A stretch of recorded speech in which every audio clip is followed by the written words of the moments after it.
I think the frogs got this one, John. I'm not so sure. That car comes all the way from Bosnia-Herzegovina. That's the only place we can buy them now to take part in this event.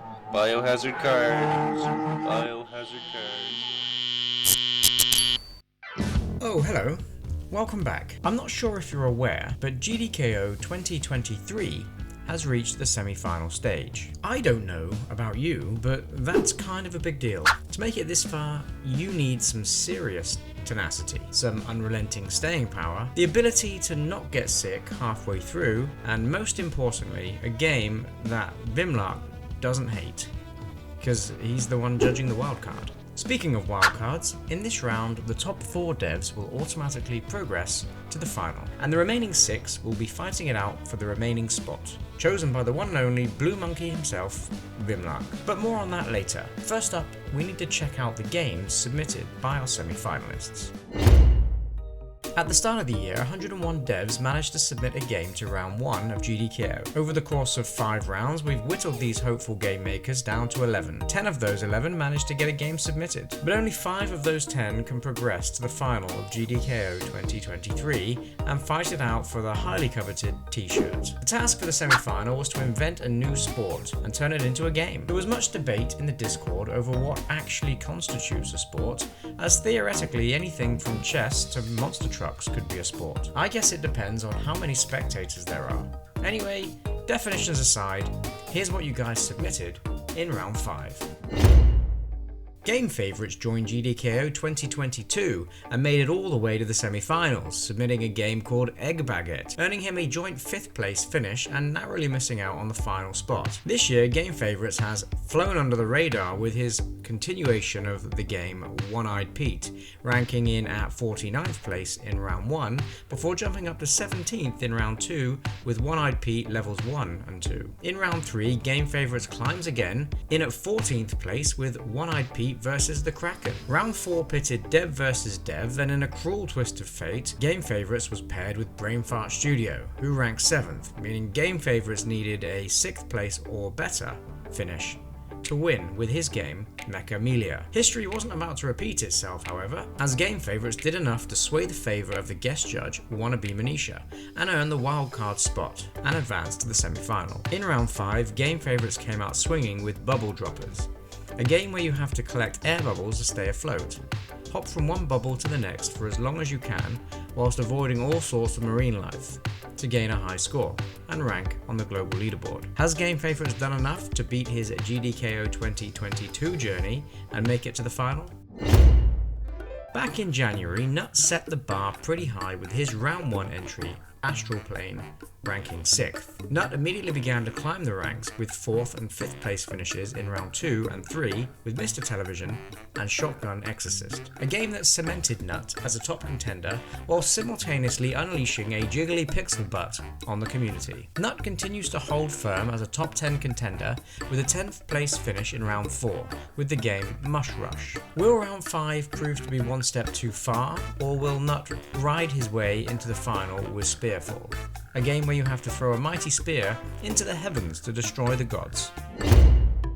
Lowton began his GDKO journey in 20th place with a round 1 entry called The Word Mage, before rocketing into 2nd in round 2 with Once Upon a Stormy Night. Lowton dropped 1 place in round 3 with Cosmic Raider, but was now clearly setting himself up as a frontrunner and gaining notoriety among the Discord. Lowton unleashed Beast Mode in the classic Recreate round, claiming a 1st place finish with Creepy Crawly Crush, a game that got ultra competitive due to the addition of a leaderboard. Building on success from Creepy Crawly Crush, Lowton takes the game 1 step further in round 5 by turning the game into the Creepy Crawly Crush Olympics, with multiple events and leaderboards.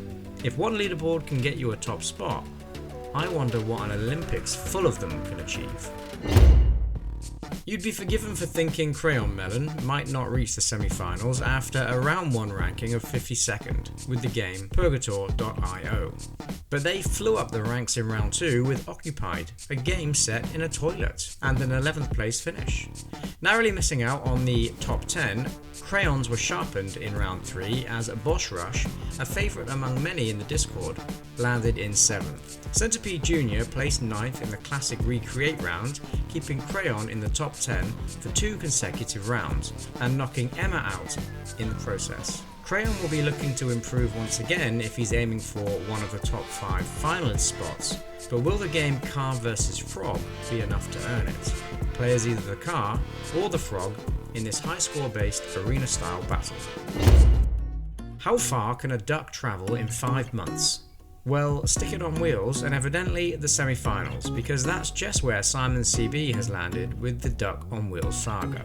Progress through the competition has been pretty smooth sailing, with an 11th, 6th, 4th and 2nd place finish across the previous rounds. This duck is clearly headed on an upward trajectory, but has Simon CB done enough with Chainsaw Boat Cookery to serve up a top 4 finish? Or will it be down to Vimlark to taste the goods and consider this duck cooked? In Chainsaw Boat Cookery, you have to drive your boat through some wonderfully well-designed levels, collecting sandwich ingredients. Oh, and instead of a motor, the boat is powered by a chainsaw.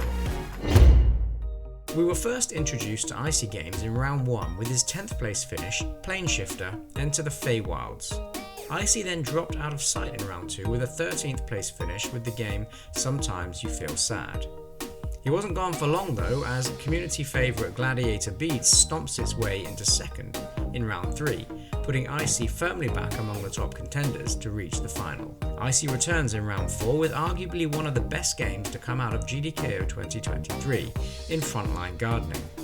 A game where you have to transverse a range of stunning backyards while powering up and destroying all manner of bug life. Icy's new sport in round 5 was Tileball Championship, a game where you pit your wits against a computer AI, taking turns to place tiles that affect the movement of a ball. The aim is to destroy your opponent's tiles before they destroy yours, but will it be Icy's hopes getting destroyed in this round? Malik gave us the mouse, the cheese, and the disembodied arm in round 1, a game he'd go on to develop in later rounds. In round 1, Malik took 42nd, which was nothing to write home about, but with a little more work, that mouse jumped up to 24th in round 2. Malik took a new direction in round 3 with Underpowered and landed in 13th place before earning their best rank so far in round 4 and knocking out the mighty Jabuan with Senti Puzzler. Malik returns in round 5 with Zorbal Court, a score-based game where you have to destroy objects with a ball, extend your time limit and score as highly as you can before your timer runs out.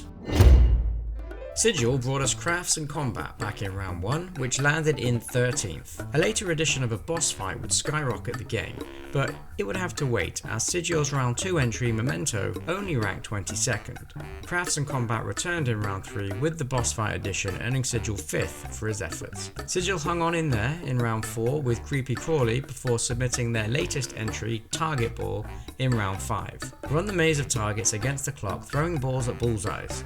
The closer you get to the bullseye, the higher your score. When the timer runs out, go check your score on the leaderboard.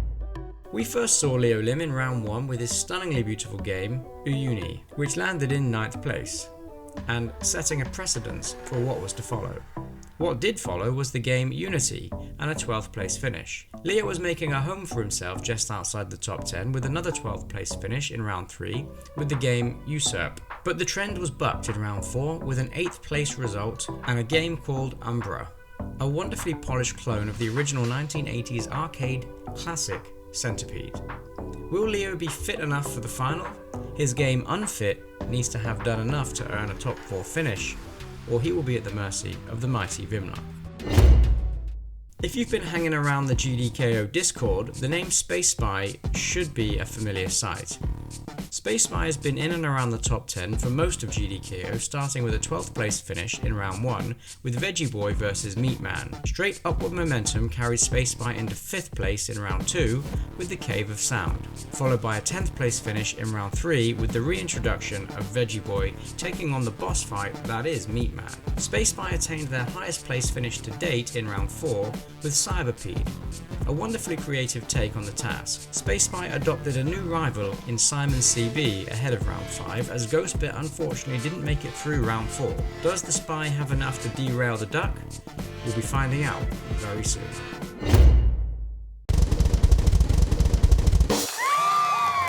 Construct 3 developer Simon CD has been making games for around 6 years. He originally picked up a Construct 2 license on sale and then just let it sit for a few years. Eventually, when he finally started to play around with it, it just sort of clicked. Simon has enjoyed many games from this year's competition, and some of his favourites include Mush Rush, Frontline Gardening, Max Fight the System, Shotgun Exorcist, Veggie Boy, One-Eyed Pete, Mr. Television and Coffee Date. When he's playing Monopoly, it has to be the race car as a playing piece of choice, and back when Simon was young, he remembers playing a game called River Raid on Atari. In Simon's own words, yes, I am old. What Simon loves most about GDKO is that it's really pushed him out of his comfort zone in terms of trying new things.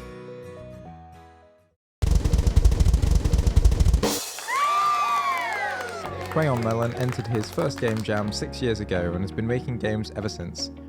Crayon wasn't too sure why he got started in game dev other than he just really liked making games. When he was young, he used Little Big Planet to make levels on PSP, and it all started from there. Crayon takes a lot of inspiration from watching other indie developers create games. When asked which games from GDKO 2023 were his favourites, Crayon Melon simply said, "Oh geez, all of them." The top hat is the playing piece of choice when Monopoly breaks out in the Melon household. That's when he's not making games in Godot or avoiding creepers in Minecraft, which is a game that Crayon remembers playing most from his childhood.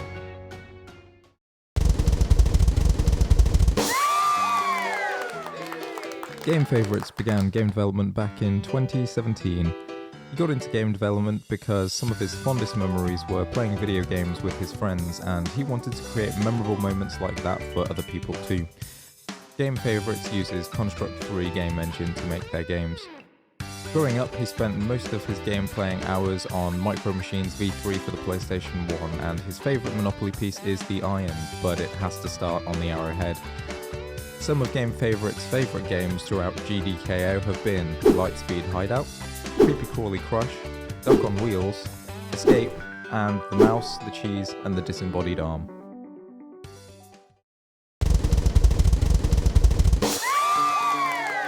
Lowton began his game development journey 5 years ago as he was starting to hate his chosen career path and wanted to live the indie dream and work in a field that he loved. Lowton is a big fan of the Final Fantasy series and remembers spending much of his childhood playing the early Final Fantasy releases, such as Final Fantasy 6, 7, and 8. When he's forced to play Monopoly with his kids, he uses the Stormtrooper helmet, and some of his favourite games from this year include Trapped, Senti Puzzler, Gladiator Beats, and, of course, any of Simon CB's games. Lowton uses the Godot engine and loves the format of GDKO as it keeps him committed to making games whilst being part of an amazing community. Hey there, I'm Vimlark, finally making it to GDKO after missing the last round, which I'm kind of glad I did because I absolutely love the task this round. And I had a blast playing through everyone's games, and we had some really interesting discussions while doing it live on stream about what a sport actually is. And after a lot of talking, going back and forth, you know what I realized? Yeah, I don't know at all. Anything can be a sport, I guess, if you argue it well enough. So I get to pick the wild card. We're going to go with the one that I choose. I'll give you my reasonings, and we're going to have to leave it at that. The game designs were great, with new takes on classic sports and classic video game mechanics turned into some sort of sporting event. I thought the combinations were super awesome, and I have to say, the polish and quality on everyone's game was absolutely fantastic. So above and beyond, the games were just all amazing. But unfortunately, I can only choose one game to move forward. So for this round, the wild card is Target Ball by Sigil. Target shooting is a sport, and if you disagree with me, you're gonna have to yell at the Olympics. But Target Ball also adds a maze-like layout and a time component that made the game super enjoyable for me. Hitting a bullseye increases your time, so routing, speed, and accuracy are all needed to attain a high score. Of all the games, this one made me think about my approach, really be careful with my dexterity, make sure I'm hitting the bullseye, and after I completed it, it gave me that other feeling that we always want, which is just one more try. Congratulations to Sigil, the game was amazing, I really enjoyed it. To everyone else that did not make it, I am very sorry. Congratulations on your game though, you should feel very proud. They were all extremely fun to play and I enjoyed all of them. And a final good luck to everybody moving on to the next round. Well folks, say hello to the GDKO 2023 finalists. The final will be judged solely by the GDKO judges and not the community voting. Each judge will rank the games from 5th to 1st, with 5 points being allocated to the first pick and 1 less point for each subsequent place. The GDKO judges picking the winning games are of course Vimlark, Wannabe Manisha, Mighty Jaw, Vandervash Generator, and a special person that we all know and love has kindly offered to step in and backfill the spot left by Let's Talk Game Design. That's right, old Mr. Fart Jokes and serial streamer himself, Endmark Games, will be ranking your final 5 entries in June when the competition ends. There really is nothing left for me to do now except reveal the final task, but before we do, I'd like to give a special thank you to all my wonderful Patreons and YouTube channel members who help make all these videos happen. A special thank you to Foozle CC, Retro Galaxy, Olivier Bernier, Amari Lewis, Enmark Games, Tor Alexanderson, Rob, Gerald Demont, Martin K, Julian Cruz, Ralson Gonzalo, 8-Bit Gamer, Arcuz, Davey Wagnerok, and John Allegrezza. You guys rock. Thank you so much for the support.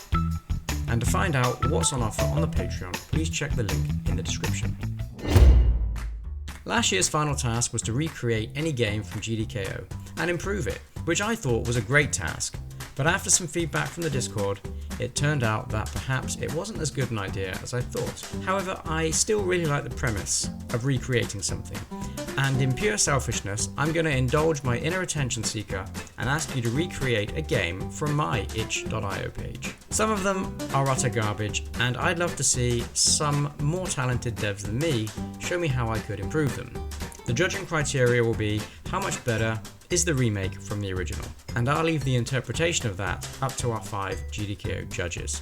Good luck, the link to my itch page will be in the description.